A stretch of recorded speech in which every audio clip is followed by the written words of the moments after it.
بسم اللہ الرحمن الرحیم۔ السلام علیکم ڈیئر اسٹوڈنٹس۔ طلبہ یونین کے قیام کا مقصد کیا ہے، یا کیا طلبہ یونین کالجز میں ہونی چاہیے؟ پاکستان میں یہ طلبہ یونین پہ کیوں پابندی لگائی گئی؟ کیا یہ سیاسی جماعتوں کے مفادات کا تحفظ یا طلباء کی فکری تربیت تھی؟ اور سیاسی پارٹیوں کے گھنونے کردار نے طلباء کے ہاتھوں سے کتابیں چھین کر کلاشنکوف تھما دی؟ آج ہم اس پہ بات کریں گے۔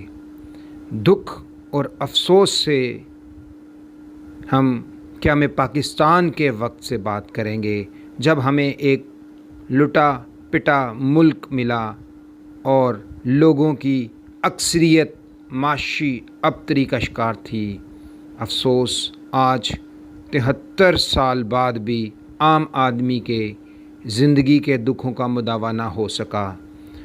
اس وقت غیروں نے لوٹا تھا، اب اپنے لوٹ رہے ہیں۔ لوگ اس وقت بھی چیخو پکار کر رہے ہیں اور اس وقت بھی چیخو پکار کر رہے تھے۔ آج مختلف یونین بنا کر ہر کوئی اپنے حقوق کے حصول کی جد و جہد کر رہا ہے۔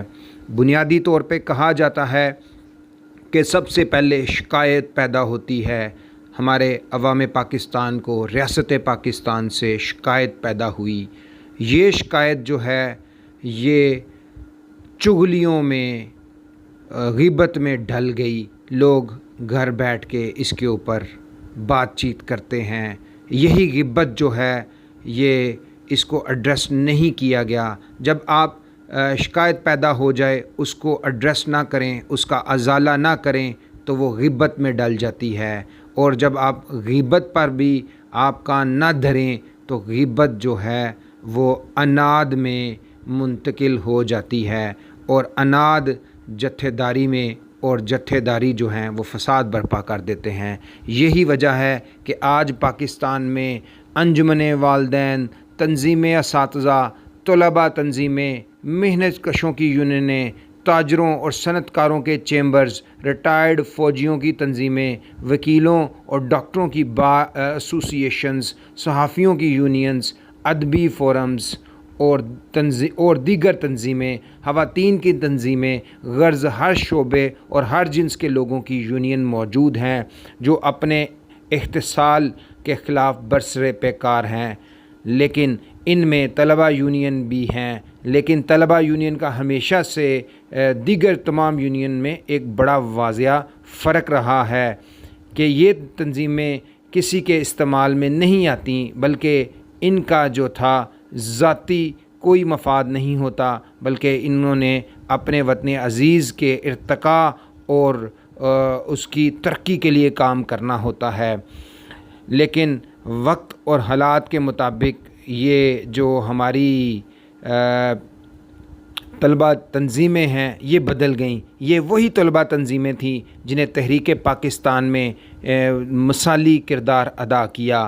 آج طلباء یونینز کا مقصد جمہوری ضابطوں کے مطابق اجتماعی فیصلہ سازی اور رائے دہی میں طلباء کی تربیت کرنا نہیں ہے۔ اس کی بنیادی وجہ یہی ہے کہ سیاسی جماعتوں نے ان کو اپنے مقاصد کے لیے استعمال کر لیا ہے، ورنہ یہ جو طلباء تنظیمیں تھیں یہ نہ صرف تعلیمی اداروں کے معاملات پر طلباء کا نقطہ نظر پیش کرتیں، بلکہ یہ مستقبل میں سیاسی طور پر ایک باشعور شہر بننے میں بھی مددگار ثابت ہوتے۔ لیکن افسوس، پاکستان میں طلباء یونین کا جو مطلب اور مقصد ہرگز وہ نہیں جو بیرون ملک ہے۔ طلباء یونین میں سیاسی پارٹیوں کے گھنونے کردار نے طلباء کے ہاتھوں سے کتابیں چھین کر کلاشنکوف تھما دی اور ان کو اپنی ذیلی تنظیمیں قرار دے دیا۔ پاکستان میں قائم اعلیٰ تعلیمی اداروں میں مختلف سیاسی جماعتوں کے ونگز متحرک ہیں، جس کی وجہ سے نوجوان سیاسی عمل میں شرکت کے بجائے منفی سرگرمیوں میں ملوث ہو رہے ہیں۔ صورتحال اس قدر پیچیدہ ہے کہ یہ تنظیمیں کسی دوسری تنظیم کو اپنے مقابل ان تعلیمی اداروں میں برداشت نہیں کرتیں۔ ان طلباء تنظیموں کے قائدین کی مرضی اور منشا کے بغیر اس ادارے میں کوئی چڑیا بھی پر نہیں مار سکتی۔ ایک وقت تھا جب طلبہ یونین تعلیمی اداروں میں لازم المنظوم ہوا کرتی تھی۔ طلبہ یونین اپنے قیام کے مقاصد کے عین مطابق طالب علم کی مجموعی تربیت کے بنیادی لوازمات اور کردار سازی کے ضمن میں عملی کام کرتی تھیں۔ غنڈہ گردی، تشدد اور کلاسوں کا بائیکاٹ کو برا سمجھا جاتا تھا، لیکن وقت گزرنے کے ساتھ طالب علم کی جو جوانی ہے وہ سر چڑھ کر بولنے لگی۔ طلباء سیاست کی جگہ مفادات، تشدد، عدم برداشت نے لے لی۔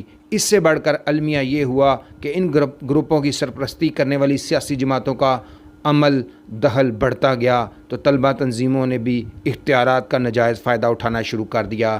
انہوں نے تعلیمی اداروں کے اندر اپنی چودراہٹ قائم کرنا شروع کی تو درس گاہیں مسائل کی اماج گاہ بن گئیں۔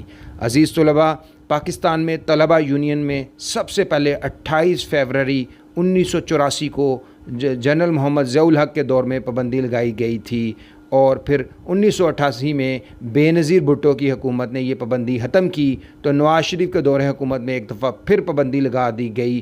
اس دوران 1993 اور 1996 میں طلبہ یونین کے نام پر تعلیمی اداروں کو میدان جنگ بنانے کے واقعات آج تک نہیں بھلائے جا سکتے۔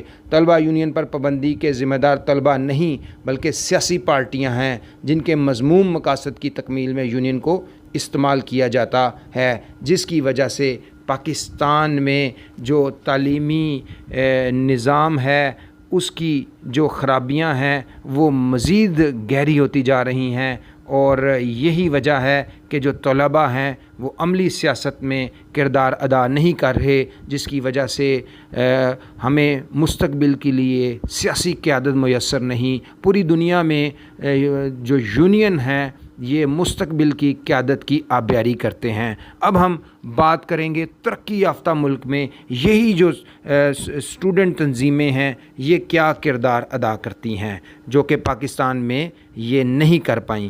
دنیا بھر میں طلباء پر مشتمل کونسلز، آرگنائزیشنز، ایسوسیشنز اور سوسائٹیز موجود ہیں، لیکن پاکستان اور ترقی یافتہ ممالک کی طلباء تنظیموں میں رہنمائی اور تشدد کا فرق واضح ہے۔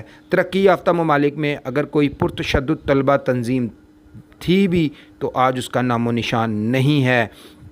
امریکہ میں اسٹوڈنٹ گورنمنٹ اور اسٹوڈنٹ سینٹ کے نام سے طلباء تنظیمیں کام کر رہی ہیں، جن کے قیام کا مقصد طلباء کو رہنمائی اور سہولیات کی فراہمی ممکن بنانا ہے۔ یہ اسٹوڈنٹ ایکٹیویٹی سینٹر کے نام سے مراکز بنائے گئے ہیں، جہاں طلباء رہنماؤں کے لیے دفاتر قائم اور ہم نصابی سرگرمیاں منعقد کرائی جاتی ہیں۔ برطانیہ میں بھی طلباء تنظیموں کی تاریخ بہت پرانی ہے۔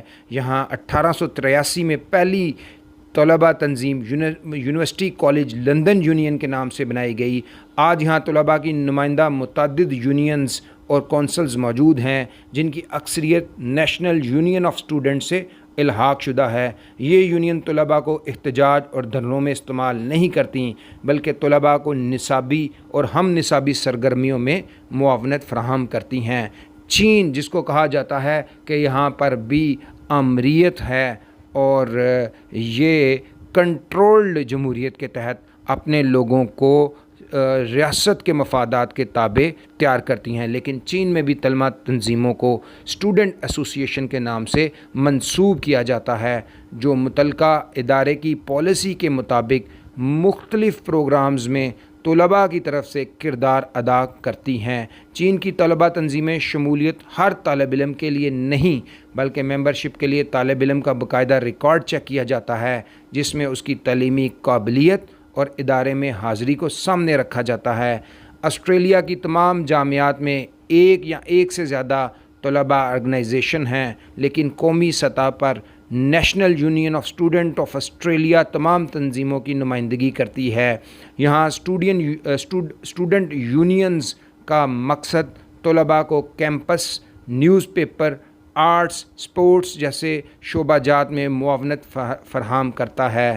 ملائیشیا میں بھی طلباء تنظیموں کی اکثریت موجود ہے جو MPP کے تحت کام کرتی ہے، اور ہر سال ستمبر کے مہینے میں الیکشن کیا جاتا ہے، اور اس الیکشن کا ہمیشہ ووٹ ٹرن آؤٹ 70 سے 95% تک ہوتا ہے، اور وزارت ہائر ایجوکیشن کمیشن ہر سال MPP کے نمائندگان سے باقاعدہ میٹنگ کرتی ہے اور جس میں طلباء کے حقوق کے تحفظ کے ساتھ مختلف نصابی اور ہم نصابی پروگرام کو ترتیب دیا جاتا ہے۔ اسی طرح Japan, Denmark, France, Germany, Italy, Sweden, Brazil, Mexico جیسے ممالک میں بھی طلباء تنظیمیں موجود ہیں، لیکن ان سب کے قیام کا مقصد طلباء کو تعلیمی، سیاسی اور سماجی میدانوں میں مثبت سرگرمیوں میں ابھارنا ہے۔